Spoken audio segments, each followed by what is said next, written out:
ನರೇಂದ್ರ ಮೋದಿ ಅವರು ಸತತ 3ನೇ ಪ್ರಧಾನಿಯಾದ ನಂತರ ಕೂಡ ಅವರು ಅಂದುಕೊಂಡಂತೆ ಏನು ನಡೀತಾ ಇಲ್ಲ. ಇದೀಗ 7 ರಾಜ್ಯಗಳ 13 ವಿಧಾನಸಭಾ ಸ್ಥಾನಗಳಿಗೆ ಉಪಚುನಾವಣೆ ನಡೆಯಿತು.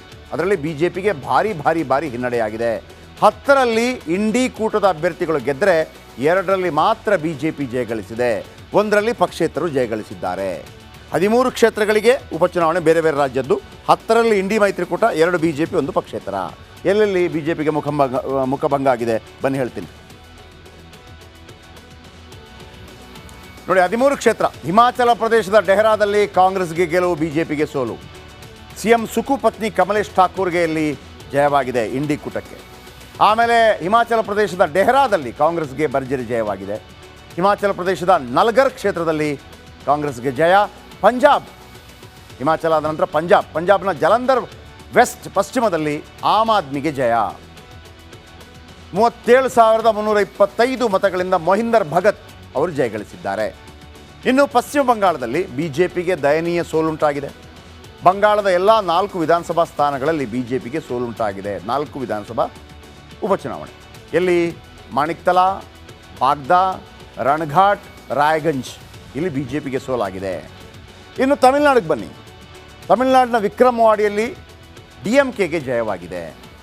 ಡಿಎಂಕೆ ನಾಯಕ ಅಣ್ಣಿಯೂರ್ ಶಿವ ಭರ್ಜರಿ ಗೆಲುವು ಸಾಧಿಸಿದ್ದಾರೆ. ಇನ್ನು ಉತ್ತರಾಖಂಡ್ಗೆ ಹೋಗೋಣ. ಉತ್ತರಾಖಂಡ್ನ 2 ಕ್ಷೇತ್ರಗಳಲ್ಲಿ ಚುನಾವಣೆ ನಡೆದು 2 ಕ್ಷೇತ್ರಗಳಲ್ಲಿ ಕಾಂಗ್ರೆಸ್ ಜಯಗಳಿಸಿದೆ. ಮಂಗಲ್ಪುರ್ ಹಾಗೂ ಕೇದಾರ್ನಾಥ್ದಲ್ಲಿ ಬಿಜೆಪಿಗೆ ಸೋಲಾಗಿದೆ. ಇನ್ನು ಕೇದಾರ್ನಾಥ್ದಲ್ಲಿ 5,000 ಮತಗಳಿಂದ ಬಿಜೆಪಿ ಸೋತಿದೆ. ಇನ್ನು ಬಿಹಾರದ ರುಪೌಲಿ ಕ್ಷೇತ್ರದಲ್ಲಿ ಪಕ್ಷೇತರ ಅಭ್ಯರ್ಥಿಗೆ ಗೆಲುವಾಗಿದೆ. ಅಮರ್ವಾರಾದಲ್ಲಿ 3,000 ಮತಗಳಿಂದ ಬಿಜೆಪಿ ಗೆದ್ದಿದೆ. ಒಂದು ಕಡೆ ಕಾಂಗ್ರೆಸ್ನ ಭದ್ರಕೋಟೆ ಬಿಂದ್ವಾರ ವ್ಯಾಪ್ತಿಯಲ್ಲಿರೋ ಕ್ಷೇತ್ರ, ಅಲ್ಲಿ ಬಿಜೆಪಿ ಗೆದ್ದಿದೆ.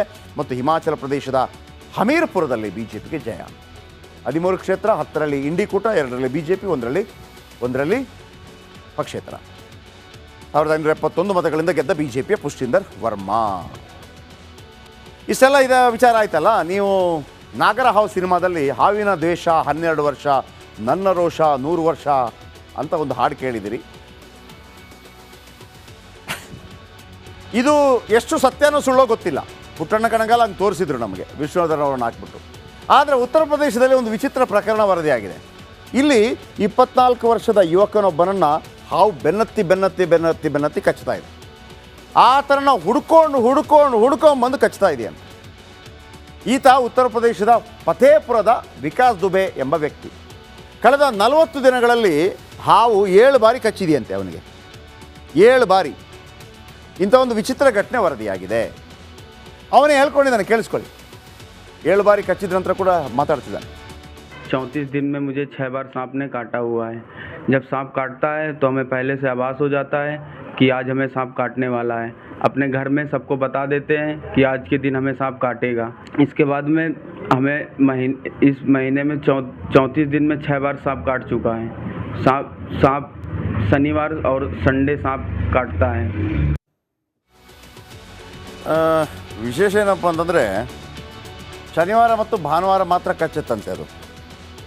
ಈ ಹಾವಿಗೆ ಶನಿವಾರ ಮತ್ತು ಭಾನುವಾರ ವೀಕ್ ಆಫ್ ಇದೆಯೇ ಗೊತ್ತಿಲ್ಲ ನನಗೆ. ಶನಿವಾರ ಮತ್ತು ಭಾನುವಾರ ಬಂದು ಕಚ್ತಾ ಇದೆಯಂತೆ. ಕೇಳಿ ಬನ್ನಿ, ಭಾಳ ಮಜಾ ಇದೆ ಇದು. 40 ದಿನ 7 ಬಾರಿ ಹಾವು ಕಡಿತಾ ಇವನಿಗೆ. 40 ದಿನದಲ್ಲಿ 7 ಬಾರಿ. ವಿಕಾಸ್ ದುಬೆಗೆ ಪ್ರತಿ ಶನಿವಾರ ಹಾವು ಬಂದು ಕಚ್ಚುತ್ತಂತೆ. ಏನು ಕಚ್ತಿ ಮಾರಾಯ ಅಂತ ಕೇಳ್ದಂಗೆ. ವಿಕಾಸ್ಗೆ 40 ದಿನದಲ್ಲಿ 7 ಬಾರಿ ಹಾವು ಕಚ್ಚಿ ಆಗಿದೆ. ಪ್ರತಿ ಶನಿವಾರ ಬಂದು ಕಚ್ಚಿ ಹೋಗುತ್ತಂತೆ. ಶನಿವಾರ ತಪ್ಪಿದರೆ ಭಾನುವಾರ ಕಚ್ಚುತ್ತಂತೆ. ಮೊದಲಿಗೆ 3 ಬಾರಿ ಮನೆಯಲ್ಲಿದ್ದಾಗ ಕಚ್ಚಿದಂತೆ ಹಾವು, 3 ಬಾರಿ ಎವ್ರಿ ವೀಕ್. ಅವನು ಡಾಕ್ಟ್ರ್ ಬಳಿ ಹೋಗ್ತಾನೆ. ಡಾಕ್ಟ್ರ್ ಹೇಳ್ತಾರೆ, ಈ ಬಾರಿ ಮನೇಲಿ ಇರಬೇಡಪ್ಪ, ಎಲ್ಲಾದರೂ ಹೊರಗಡೆ ಎಸ್ಕೇಪ್ ಆಗುವಂತ. ವೈದ್ಯರ ಸಲಹೆಯಂತೆ ಅವ ಅತ್ತೆ ಮನೆಗೆ ಹೋಗ್ತಾನೆ ವಿಕಾಸ್.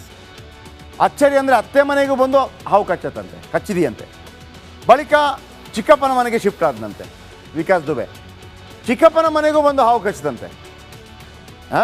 ಒಟ್ಟಾರೆ 5 ಬಾರಿ ವಿಕಾಸ್ನ ಮನೆಯಲ್ಲೇ ವಿಕಾಸ್ಗೆ ಹಾವು ಕಚ್ಚಿದೆ. 1 ಬಾರಿ ಚಿಕ್ಕಪ್ಪನ ಮನೆಗೆ ಬಂದು ಕಚ್ಚಿದೆಯಂತೆ. ಇನ್ನೊಂದು ಬಾರಿ ಅತ್ತೆ ಮನೆಗೆ ಬಂದು ಕಚ್ಚಿದೆಯಂತೆ. 7 ಬಾರಿ ಆಯಿತು. ಇದರ ಬಗ್ಗೆ ಈ ವಿಕಾಸ್ ದುಬೆ ತಾಯಿ ಏನೋ ಮಾತಾಡಿದ್ದಾರೆ, ಕೇಳಿಸ್ಕೊಳ್ಳಿ. उसको आँख फड़कती है, उसको दिखाई देने समझ में आ जाता है कि मुझको आज सांप काटेगा। उसको ये आभास होता है। 2 बार उसने देखा है। पहली बार 2 जून को देखा, फिर हर संडे और सैटरडे को काटता है। वो कहने लगता है कि मम्मी आज मेरी आँख फड़क रही है और मेरा मतलब दिल घबरा रहा है, पता नहीं आज फिर मुझको काटेगा। अब 2-3-4 घंटे पहले ही उसको आभास होता है और फिर वो काट लेते हैं। ಇಷ್ಟೆಲ್ಲ ಕೇಳಿದಾಗ ಇವನೇನೋ ಸುಳ್ಳು ಹೇಳ್ತಾ ಇದೆ ಅಂತ ಅನಿಸ್ತಾ ಇದೆ. ಯಾಕಂದರೆ ಕೆಲವು ಡೌಟ್ ಬರ್ತಾ ಇದೆ. ನೋಡಿ, ವಿಕಾಸ್ ದುಬೆ ಬಗ್ಗೆ ಸ್ಥಳೀಯರಲ್ಲಿ ಹತ್ತಾರು ಅನುಮಾನ ಇದೆ, ಡೌಟ್ ಇದೆ. ಹಾವು ಪ್ರತಿ ಶನಿವಾರವೇ ಬಂದು ಯಾಕೆ ಹಚ್ಚಬೇಕು? ವೀಕ್ ಆಫ್ ಡೇನ ಅವತ್ತು? ಹಾಂ, ಶನಿವಾರವೇ ಹಾವು ಕಚ್ಚಿದ್ದಕ್ಕೆ ಅಧಿಕಾರಿಗಳಲ್ಲಿ ಅನುಮಾನ ಇದೆ, ಅಂದರೆ ಡಾಕ್ಟರ್ಗಳಲ್ಲಿ. ಚಿಕಿತ್ಸೆ ಕೊಡ್ತಿರೋ ವೈದ್ಯರು ಯಾರು ಅಂತ ಇಲ್ಲಿ ತನಕ ಗೊತ್ತಿಲ್ಲ. ಪ್ರತಿ ಬಾರಿ ಒಂದೇ ಆಸ್ಪತ್ರೆಗೆ ಆತ ಹೋಗ್ತಾ ಇದ್ದಾನಂತೆ, ಇದು ಸ್ಥಳೀಯರ ಡೌಟು. ಅಚ್ಚರಿ ಅಂದರೆ ಒಂದೇ ದಿನದಲ್ಲಿ ಗುಣಮುಖನಾಗ್ತಾನೆ, ಕಚ್ಚಿದ್ರೆ ಮರುದಿವಸ ರೆಡಿಯಾಗಿರ್ತಾನೆ.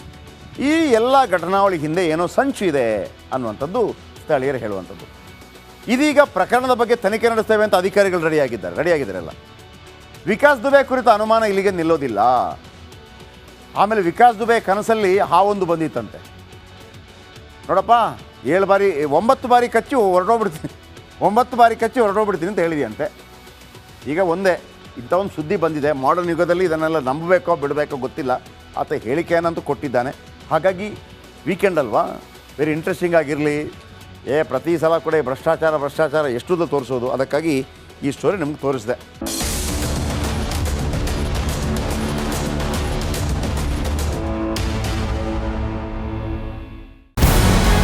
ನಮಸ್ಕಾರ, ಕರ್ನಾಟಕ ಪ್ರೈಮ್ ಟೈಮ್ಗೆ ಸ್ವಾಗತ.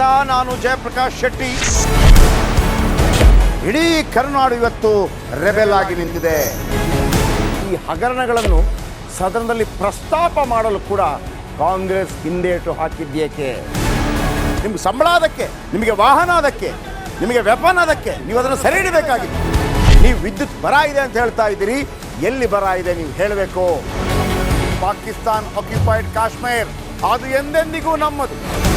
40 ಮೆಷಿನ್ಗಳು ತಂದಿತ್ತು ನೋಟ್ ಎಣಿಸುವುದಕ್ಕೆ, ಅದೇ ಹಾಳಾಯಿತು. ಮಥುರಾದ ಗಲಾಟೆ ಇದೆಯಲ್ಲ, ಅದು ಸ್ಥಳೀಯವಾಗಿ ಕೂತು ಪರಿಹರಿಸಬಹುದಾದಂಥ ಕಾನೂನಿದೆ. ಗ್ಯಾರಂಟಿ ಯೋಜನೆಯಿಂದ ನಷ್ಟ ಆಗಿದೆ, ಲಾಭ ಆಗಿದೆ, ದಯವಿಟ್ಟು ಹೇಳಿ. Dawood Ibrahim most wanted criminal ಯಾವಾಗಾದ ಅಂದರೆ ಇಲ್ಲಿ ತನಕ ಭಾರತ ದೇಶದಲ್ಲಿ ಓರ್ವ ದಲಿತ ಪ್ರಧಾನಿಯಾದಂಥ ಇತಿಹಾಸವೇ ಇಲ್ಲ.